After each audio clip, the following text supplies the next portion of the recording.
अस्सलामुअलैकुम वरहमतुल्लाहि वबरकातुहू। दोस्तों, हज 2025 में जाने वाले हाजियों के लिए तीसरी किस्त का इंतज़ार है और तीसरी किस्त में बहुत देरी हो रही है। इसकी वजह अब सामने आई है क्योंकि हज कमेटी की तरफ से जो देरी हो रही है इसकी वजह अभी तक सामने नहीं आ रही थी, लेकिन अभी पता चला है कि किसी ने पिटीशन फाइल की है सुप्रीम कोर्ट के अंदर में, जिसमें अलग अलग रेट होते हैं फ़्लाइट के। वो हिसाब से किसी ने पिटीशन फाइल करके ये जानने की कोशिश की है कि इतने अलग अलग किराए क्यों लिए जा रहे हैं जाने वालों से। तो इस बारे में हम पूरी बात करेंगे इंशाल्लाह इसी वीडियो के अंदर में। तो आप बने रहिए मेरे साथ और देखिए पूरा वीडियो, तो आपको पता चलेगा कि हज कमेटी की इतनी देरी क्यों हो रही है तीसरी किस्त आने में। अगर आप मेरे चैनल पर नए हैं तो प्लीज़ चैनल को सब्सक्राइब कीजिए, लाइक कीजिए, शेयर कीजिए। दोस्तों, हज 2025 में जाने वाले हाजी जो है वो इंतज़ार कर रहे हैं तीसरी किस्त का कब तक आएगी, और बहुत लंबा इंतज़ार हो चुका है और अभी और थोड़ा इंतज़ार करना पड़ेगा क्योंकि सुप्रीम कोर्ट में एक पिटीशन फाइल की गई है कि अलग अलग किराया वसूल किया जा रहा है जो हज कमेटी की तरफ से। तो उसके अंदर में क्या वजह है कि इतना डिफरेंस आता है।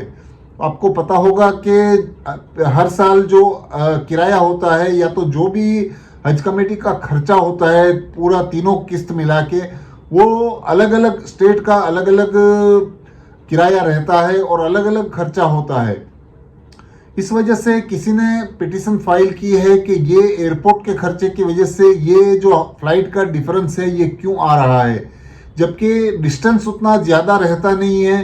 क्योंकि डिस्टेंस की हम बात करें तो जो डिस्टेंस उस पिटीशन में दिया गया है, जो कोची से 4170 किलोमीटर हवाई सफ़र है उसका किराया 86,000 रुपया है, और कुन्नूर से 4100 किलोमीटर का किराया 85,000 रुपया है, और कालीकट से वही किराया 4,686 किलोमीटर का 1,25,000 हो जाता है।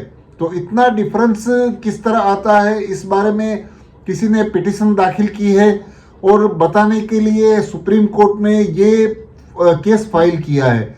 तो जिसके अंदर में सुनवाई हो चुकी है फिलहाल, और उसके अंदर में इस केस की सुनवाई करने के लिए सूर्यकांत जस्टिस ऑनरेबल और mister M Koteshwar justice honourable ने इस केस की सुनवाई की है, जिसमें उन्होंने पूरी डिटेल मांगी है कि ये डिफरेंस क्यों आ रहा है और इसका जो पैसा भरना होता है वो इतना डिफरेंस किस वजह से आ रहा है।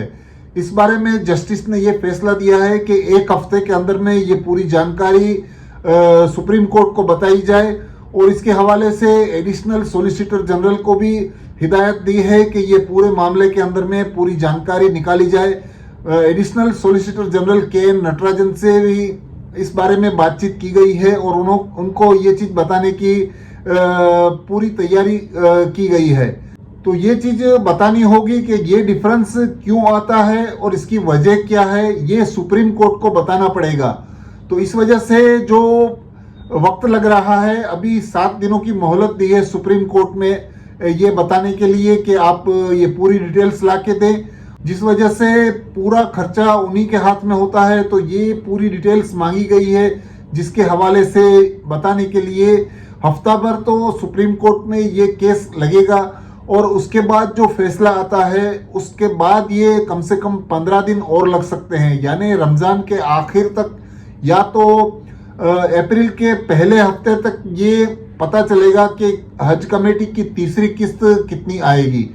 तो ये पूरा केस अभी सुप्रीम कोर्ट के अंदर में है। सुप्रीम कोर्ट ने ये पूरी जानकारी मांगी है कि ये जो खर्चे का डिफरेंस है ये किस वजह से आता है, और इसकी क्या वजह है कि ये इतना ज़्यादा डिफरेंस होता है। तो इस बारे में जो पिटीशन दाखिल करने वाले ने जो बात कही है ये वो है कि जो डिफरेंस दिखाया जा रहा है वो इतना लंबा डिफरेंस क्यों है, और हज में पूरे इंडिया से जो हाजी हज करने के लिए जा रहे हैं उन हाजियों को जो पैसा भरना पड़ता है वो हज के वक्त ही इतना ज़्यादा क्यों होता है। क्योंकि जो खर्चा नॉर्मल दिनों में आप देखेंगे तो लखनऊ से मदीना शरीफ का किराया 55,000 के आसपास बैठता है, यही किराया हज के आसपास हम देखें तो 1 लाख के आसपास हो जाता है। तो इसी वजह से जो पिटिशन दाखिल करने वाले हैं, जिन्होंने केस फाइल किया है सुप्रीम कोर्ट के अंदर में, उन्होंने यही जानकारी मांगी है कि जो फ्लाइट का खर्चा है एक स्टेट से या तो एक एम्बेरिकेशन से अलग आता है और दूसरे एम्बेरिकेशन से थोड़ा बहुत ही डिस्टेंस होता है, फिर भी इतना किराया का बढ़ना क्यों हो जाता है। तो इसी बारे में पूरी बातचीत चल रही है और अभी पूरी जानकारी के मुताबिक ये जो केस चल रहा है उसको कम से कम 10-15 दिन लगेंगे। इस वजह से ही देरी हो रही है तीसरी किस्त आने में। तो ये रमज़ान के आखिरी हफ्ते में या तो अप्रैल के पहले वीक में आ सकती है, क्योंकि ये जब तक केस की सुनवाई नहीं हो जाती तब तक ये पूरा मामला अभी चलने वाला है और 1 हफ्ते का मोहलत दिया है सुप्रीम कोर्ट ने ये पूरी जानकारी बताने के लिए। तो इंशाल्लाह ये बहुत ही जल्द पूरा मामला सुलझ जाएगा और इंशाल्लाह जल्द से जल्द तीसरी किस्त आ जाएगी भरने की। तो जितने भी हाजी इंतज़ार कर रहे हैं तीसरी किस्त भरने का, वो अपने पैसों की तैयारी रखें, कभी भी तीसरी किस्त आ सकती है। और इस बारे में पूरी जानकारी के लिए अभी थोड़ा वक्त लगेगा। हज कमेटी की तरफ से ऐसी कोई फिलहाल डिटेल्स आई नहीं है। ये बातें सोशल मीडिया पे भी चल रही हैं कि बहुत लेट हो रहा है हाजियों को तीसरी किस्त भरने में, रमज़ान का महीना चल रहा है और वेटिंग में जितने भी हाजी हैं उनको भी पूरा पैसा भरना है और इस तरह से जितने भी पैसे हाजियों को भरने हैं तीसरी किस्त वालों को, उनके अमाउंट के लिए भी बहुत सारे हाजी इंतज़ार करते हैं कि कितना टोटल खर्चा आएगा भरने का। तो इस वजह से सभी के मन में एक ही उलझन है कि ये तीसरी किस्त जब तक आएगी नहीं तब तक हमको पता नहीं चलेगा कि कितना अमाउंट भरना है। तो इसी वजह से हाजियों का इंतज़ार और लंबा होता जा रहा है और इसकी मेन वजह मैंने आपको पूरी डिटेल्स के साथ बता दी है कि ये जो पिटीशन दाखिल की गई है उस वजह से इसमें देरी हो रही है। इंशाल्लाह बहुत ही जल्द ये पूरा मामला सुलझ जाएगा और जल्द से जल्द ये तीसरी किस्त भरने की आ जाएगी।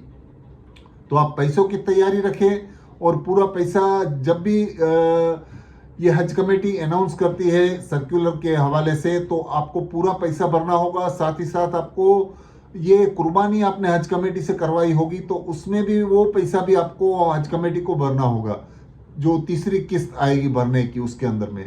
तो पूरे पैसों की आप तैयारी रखें। इंशाल्लाह जल्द से जल्द ये केस सुलझ जाने के बाद पूरा पैसा भरने का आ जाएगा आपको। तो यही था दोस्तों आज का वीडियो अच्छा लगा है तो प्लीज़ मेरे चैनल को सब्सक्राइब कीजिए, लाइक कीजिए, शेयर कीजिए। अल्लाह हाफिज़।